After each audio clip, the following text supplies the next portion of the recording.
sometimes accident tezereeta zokka, sometimes ebimu byekweka mu bulwadde ne bakujjanjaba ne bakkebera ne bakola batya nga weeyongera kuluma naye nga nekyebajjanjaba tukiwona. Sometimes buba bulogo nga bwe bukutte ekitundu.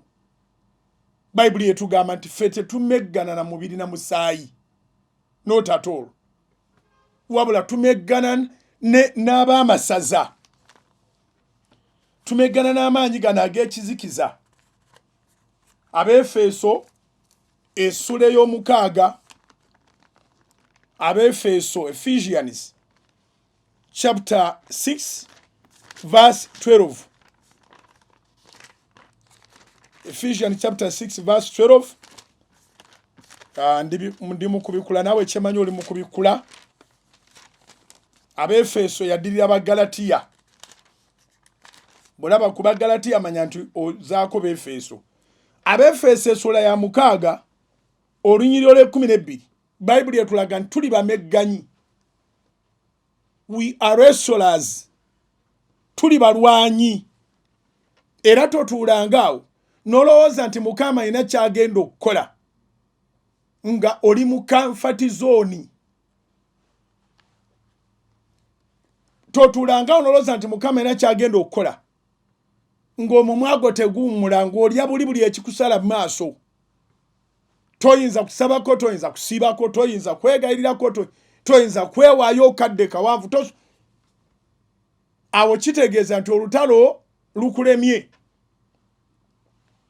So Bayibuli egamba tuli balwanyi, tuli bamegganyi. We are wrestlers. We are wrestlers era tuli bamegganyi. Kubanga Befeso 6:12. Kubanga tetumeggana na musaayi na mubiri.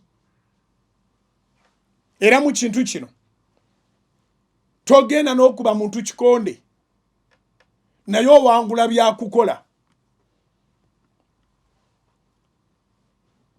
Kubanga tetumeggana na musaayi na mubiri, wabula n'abaamasaza, n'ab'obuyinza,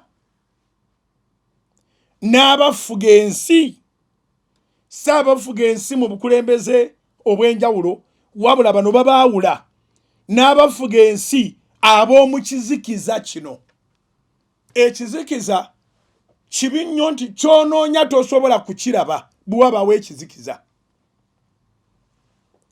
Kati bwe tuba tusaba nga tusiiba tukuba amaanyi g'ekizikiza, at least akatangaala ne katandika n'otandika okukwasa wabadde tokyalaba kintu kyonna. Kikwewunyisa nti nga tusaba tusiiba amaanyi bwe gakka, wobadde oyita bulijjo ng'onoonya omulimu ofunawo omulimu. Omuntu yennyini gw'obadde osiba naye ng'obwavu obukuli bubi asobola okukwata mu nsawo n'akuwa ku ssente ze. Waliwo n'ali mu nnyumba ng'alina ssente naye nga takulabawo kubanga waliwo ekizikiza, waliwo ekifuga nga kifugira mu kizikiza. Setaani, amalogo, enkola zonna ez'omubi zijjira mu kizikiza. Yesu ekyamuleeta mu nsi kuleeta kitangaala.